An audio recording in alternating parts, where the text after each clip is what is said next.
పెద్ద నోట్లు రద్దై 23 రోజులైంది. పైగా ఇవాళ డిసెంబర్ 1వ తేదీ. జీతాలు ఇప్పటికే చాలా మందికి పడ్డాయి. అయితే ఆ డబ్బును తీసుకునేందుకు ఇబ్బందులు పడుతున్నారు ఉద్యోగులు. పూర్తి వివరాలు మా ప్రతినిధి రాజు సెక్రటేరియట్ నుంచి అందిస్తారు. ఓటు రాజు.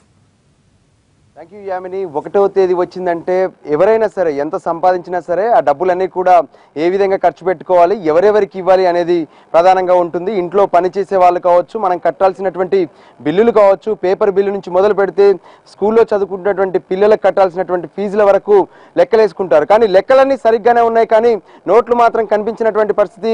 బ్యాంకుల చుట్టూ జనాలు ఇన్ని రోజులుగా తిరిగారు. ఈ రోజు నుంచి తిరుగుతున్నటువంటి వాళ్ళ సంఖ్య పెరిగిపోతుందని చెప్పుకోవచ్చు. ఇప్పుడు డబ్బు ఎవరి చేతుల్లో లేదు, బ్యాంకు ఖాతాల్లో మాత్రం చాలా ఉంది, డబ్బు చూడడానికి మాత్రం చేతుల్లో లేదు. అయితే ఉద్యోగులకు మాత్రం 10,000 నగదు ఇవ్వాలనేది నిర్ణయం తీసుకున్నటువంటి పరిస్థితి. అది కూడా అందరికీ అందుతుందా లేదా అనేది గందరగోళంగా మారింది. బ్యాంకుల్లో ఎక్కడ కూడా పూర్తి స్థాయిలో డబ్బు లేదు. దాంతో వాళ్ళు ఇప్పుడే నోకేషన్ చెప్తున్నటువంటి పరిస్థితి. ప్రస్తుతం తెలంగాణ సచివాలయంలో ఉన్నాం. ఉద్యోగులందరికీ కూడా జీతాలు పడిపోయాయి, కానీ వాటిని డ్రా చేసుకోవడం ఎలా అనేది వాళ్ళు పడుతున్నటువంటి ఇబ్బంది. ముందుగా చెప్పండి, ఉద్యోగులు అనగానే ఖచ్చితంగా 1వ తేదీన జీతం పడుతుంది, కానీ వాటిని ఏ విధంగా లెక్కలేసుకుంటారు? ఈరోజు మొదలయ్యేటటువంటి సమస్యలు ఏంటి?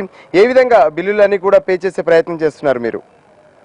ముఖ్యంగా మొట్టమొదట తెలంగాణ ప్రభుత్వానికి కృతజ్ఞతలు తెలియజేసుకుంటున్నాను. ఎందుకంటే రాష్ట్ర ప్రభుత్వ ఉద్యోగులకు నగదు రూపేణా అన్ని బ్యాంకులలో ప్రత్యేక కౌంటర్లు ఏర్పాటు చేసి 10,000 ఇవ్వమని ఇన్స్ట్రక్షన్స్ ఇవ్వడం జరిగింది. కానీ ఇది కేంద్ర ప్రభుత్వం నిర్ణయం తీసుకున్న తర్వాత ఇది మొదటి నెల. సో ఇప్పటి నుంచి ప్రభుత్వ ఉద్యోగులకు, సగటు ఉద్యోగులకు కష్టాలు మొదలవుతాయి. ఎప్పుడైనా ప్రభుత్వ ఉద్యోగులకు 1వ తారీఖుననే ఇంటి కిరాయి కానీ, నిత్యావసర సరుకులు, పని మనిషికి కానీ, ఎలాంటి కరెంట్ బిల్లు, వాటర్ బిల్లు, పాలు, పెరుగు ఇలాంటివి. కాబట్టి ఈరోజు ఏదైతే 10,000 ఇవ్వాలనుకుంటారో అవి కూడా అసలు సరిపోవు. దాంతోపాటు మార్కెట్లో కేంద్ర ప్రభుత్వం రిజర్వ్ బ్యాంక్ ద్వారా విడుదల చేసిన 2,000 నోట్ అనేది చాలా ఇబ్బందికరంగా ఉంది, చిల్లర దొరకట్లేదు. సో ఏది ఏమైనప్పటికీ ఉద్యోగులకు ఈ 2 అంశాలు. మరి ఇప్పటివరకు 11 అవుతుంది, ఇప్పటి వరకు ఉద్యోగుల ఖాతాలో మా జీతాలు ఇంకా జమ కాలేదు. ట్రెజరీస్ నుంచి బ్యాంకులకు వెళ్ళిన తర్వాత బ్యాంకుల నుంచి ఉద్యోగుల ఖాతాలో అమౌంట్ పడుతుంది.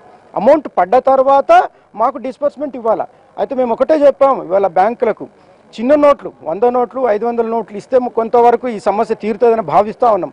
కానీ రిజర్వ్ బ్యాంక్ మాత్రము డిమాండ్, సప్లై ఈ రెండుని దృష్టిలో పెట్టుకోవట్లేదు. ఎప్పుడైతే డిమాండ్, సప్లై లేకపోతే డిమాండ్ ఉంటుంది. కాబట్టి మీరు బ్యాంకులలో మీరు ఒక్కొక్క బ్రాంచ్కి 5 లక్షలు 10 లక్షలు ఇస్తున్నారు. ఈరోజు సచివాలయంలో 1000 మంది ఉద్యోగులు ఉన్నారు. దాంతోపాటు పెన్షనర్స్ అందరికీ అకౌంట్లు ఇక్కడే ఉన్నాయి. కాబట్టి మీరు ఏదైతే మా 2 బ్యాంకులు, స్టేట్ బ్యాంక్, ఆంధ్ర బ్యాంకు, మీరు సప్లై చేస్తున్న అమౌంట్ ఏమాత్రం సరిపోవట్లేదు. ఒకటి మాత్రం వాస్తవం, ప్రతి ఉద్యోగికి ఐఏఎస్ నుంచి ఆఫీస్ బాయ్ దాకా సచివాలయంలో ఉన్నారు. దాదాపు 1000 మంది ఉద్యోగులు ఇక్కడ ఉన్నటువంటి పరిస్థితి. 4th క్లాస్ నుంచి కూడా ఉద్యోగుల నాయకుడు ఉన్నారు. చెప్పండి, ఒక సామాన్య ఉద్యోగులు 4th క్లాస్ అంటే మీకు పడేటువంటి జీతం 1వ తేదీన ఎటువంటి కష్టాలు ఉంటాయి? నిజంగా మాకు వస్తుందే జీతాలు తక్కువ. అందులో ఈ 10,000 ఇప్పుడు లైన్ చూస్తే ఇంచుమించు బ్యాంకు నుండి ఎల్ బ్లాక్ దాటిపోయింది, ఎల్ బ్లాక్ దాకా వచ్చింది. ఈ ఎప్పుడు తీసుకోవాలి డబ్బులు? మాకు ఉన్నే తక్కువ జీతాలు, తక్కువ కటింగ్లే దునియా ఉంటాయి, మాకు చాలా ఉంటాయి. ఆ 10,000 కోసము మధ్యాహ్నం వరకు నిలబడి ఆ బ్యాంకు వాళ్ళని అడిగినాం ఏంటి అంటే, డబ్బులు లేవు, నా దగ్గర ఉన్నాయి 15 లక్షలు. ఆ 15 లక్షలు కూడా ఎట్లా ఎంతమందికి ఇవ్వాలనో నాకు అర్థమైతే లేదంటారు. లాస్ట్ మూమెంట్ నిలబడ్డవని కూడా ఆ డబ్బులు దొరికేటట్టు లేదు. ఇది పరిస్థితి. బ్యాంకులో ఉన్నటువంటి డబ్బు అందుతుందా లేదా అనేది గందరగోళంగా కనిపిస్తున్నటువంటి పరిస్థితి. అయితే సచివాలయంలో పనిచేస్తున్నటువంటి మహిళా ఉద్యోగుల్లో కూడా కొంత టెన్షన్ కనిపిస్తుంది. ఒకవైపు ఉద్యోగం చేస్తున్నా, మరోవైపు ఇంట్లో తమకు వచ్చినటువంటి జీతాన్ని మేనేజ్ చేయడంలో మహిళలది చాలా ముఖ్యమైన పాత్ర అని చెప్పుకోవచ్చు. ఎలా ఉంటుంది మేడం ఈ రోజు నుంచి ఈ డబ్బు సంబంధించినటువంటి మెయింటెనెన్స్? ఫస్ట్ ఆఫ్ ఆల్ ఏంటంటే 500 రూపీస్ 1000 రూపీస్ బ్యాన్ చేయడం వల్ల మిస్టర్ మోడీ గారు ఆర్థిక సమస్య ఉత్పన్నమవుతుంది. సో ఈ ఆర్థిక సమస్యని మనం ఒక పేషెన్స్తోని సాల్వ్ చేసుకోవాలి. ఆఫ్టర్ దెన్ ఏమవుతుందంటే, ఈ ఫస్ట్ రాగానే ఎంప్లాయీస్ అందరికీ ప్రాబ్లమ్స్ ఉంటుంది. వాళ్ళు paper bill, I think milk boy, something వీళ్ళందరికీ ఎట్లా సాల్వ్ చేయాలి అనేది ఒక సతమతం అవుతుంటారు అందరూ. సో దాన్ని మనం ఏం చేయాలంటే అందరం సహకరించాలి. కానీ కొంత అమౌంట్ మీకు ఐడియా ఉన్నప్పటికీ అక్కడ ఉన్నటువంటి పేపర్ బిల్ అతను కావచ్చు, పని మనిషి కావచ్చు, వాళ్ళందరూ ఊరుకుంటారా? నా డబ్బులు నాకు ఇవ్వమని నిలదీస్తే ఎలా చేస్తారు? అందరూ సహకరించి మన యొక్క దేశభక్తిని చాటాలి. This is the mind. Opinion. దేశభక్తితో ఖచ్చితంగా ఈ సమస్యను ముందుకు తీసుకెళ్దాం. మీరు చెప్పండి మేడం, ఎలా ఉంటుంది ఇప్పుడు 1వ తేదీన డబ్బులు పడిపోతున్నాయి కానీ వాటిని తీసుకునే పరిస్థితి లేదు, మీ సచివాలయంలో ఉన్నటువంటి బ్రాంచ్కి వెళ్ళినా సరే డబ్బులు లేవు అని చెప్తున్నటువంటి పరిస్థితి? అలా చెప్తున్నారు కానీ మేము కొన్ని అంటే చెప్పండి పర్వాలేదు. అంటే 10,000 అట్లా ఇస్తా అని చెప్పారు కదా, అది ఎట్లాగో మా దగ్గర ఇప్పుడు ఆంధ్ర బ్యాంక్లో స్లిప్స్ విత్డ్రాయల్ ఫామ్స్ అవన్నీ తీసుకున్నారు. అక్కడ రాగానే అమౌంట్ రాగానే అందరికి ఇంటిమేట్ చేస్తున్నారు. ఇంటిమేట్ చేయగానే వీళ్ళు వెళ్ళి తీసుకుంటారు. కాబట్టి చిన్న చిన్న కనీస అవసరాలు తీర్చుకొని ఇప్పటికైతే 10,000 సరిపోతుంది అనుకుంటున్నారు? అంటే కనీస అవసరం అయితే తీర్చుకోవడానికి సరిపోతుంది. ఇంకేమైనా ఉంటే ఆన్లైన్లో ట్రాన్సాక్షన్స్ చేసుకోవడానికి వీలు కూడా ఉంది కదా, ప్రాబ్లం లేదని అనుకుంటున్నాను. ఓకే, మీరు చెప్పండి మేడం, ఎలా ఉంటుంది? 1వ తేదీ వచ్చేసింది, జీతాలన్నీ కూడా తమ అకౌంట్లలో పడుతున్నాయి కానీ బ్యాంకు మాత్రం డబ్బులు లేవు అని చెప్తున్నటువంటి పరిస్థితి. జనరల్గా అయితే ఈ టైంకి అందరూ ఏటీఎంలోకి వెళ్ళి డబ్బులు తీసేసుకుంటారు కానీ ఏటీఎంకి వెళ్తే కూడా 2,000 వస్తున్నాయి. నాట్ ఓన్లీ ఇది తెలంగాణ సమస్య కాదు, దేశం మొత్తం దేశవ్యాప్తంగా నల్లధనాన్ని అరికట్టడానికి మోడీ గారు తీసుకున్నటువంటి చర్య అయితే అందరూ స్వాగతిస్తున్నారు.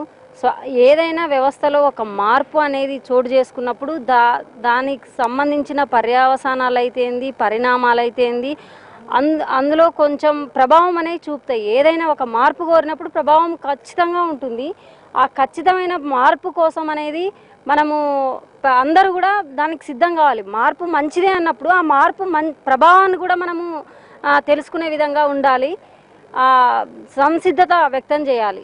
ఇంకా తెలంగాణ విషయానికి వస్తే అన్ని రాష్ట్రాలతో పోల్చినట్టయితే తెలంగాణ రాష్ట్రంలో ఈరోజు ప్రభుత్వం ఉద్యోగ సంఘాల విజ్ఞప్తి మేరకు ఎంతో రిస్క్ తీసుకొని రిజర్వ్ బ్యాంకు నొప్పించి సెంట్రల్ నొప్పించి ఎక్కువ మొత్తంలో డబ్బుని అన్ని శాలరీ ఓరియంటెడ్ ఉన్న అన్ని బ్యాంకు శాఖలకి పంపించి ప్రత్యేక కౌంటర్లు ఏర్పాటు చేసి ఈరోజు ఫస్ట్ కదా, ఫస్ట్ నుంచి 5వ తారీఖు ఏ చెల్లింపులైనా ఫస్ట్ రోజే అంటే ఫస్ట్ రోజే ఉండవు. ప్రాక్టికల్గా 1 నుంచి 10 లోపు నడుస్తూ ఉంటాయి. ఈ 1 నుంచి 10 లోపు ఉద్యోగులకు 10,000 వేతనం ద్వారా వస్తుంది, 24,000 అకౌంట్ ద్వారా డ్రా చేసుకోవచ్చు, అంటే 34,000. సగటున ఒక ఉద్యోగి సేవింగ్స్ అన్ని పోను 34,000 కంటే ఎక్కువ ఖర్చు పెడుతున్నారా? లేదు. అయితే ఈ 10,000 చిన్న చిన్న ఖర్చులకి అంటే ఏటీఎం ఆన్లైన్ ట్రాన్సాక్షన్ ద్వారా చేసుకొని ట్రాన్సాక్షన్స్ ఉంటే పని మనిషి, పాల బిల్లు, తర్వాత రెంటు, ఇంటి రెంటు, చిన్న చిన్న ఖర్చులు, కూరగాయలు ఎక్స్ట్రా ఆ 10,000 ఉద్యోగులు సర్దుకొని మిగతావి ఆన్లైన్ ట్రాన్సాక్షన్ చేసుకోవడానికి సరుకులు అలాంటి ఇప్పుడు ఎక్కడ చూసినా మార్టులు ఉన్నాయి. మార్టులలోనే తెచ్చుకుంటున్నారు సరుకులు. దాదాపుగా ఉద్యోగులందరూ నెలవారీ సరుకులు అక్కడ ఎట్లాగూ ఆన్లైన్ సౌకర్యం ఉంది, మార్టుల ద్వారా తీసుకుంటారు, పెద్ద ఇష్యూ కాదు.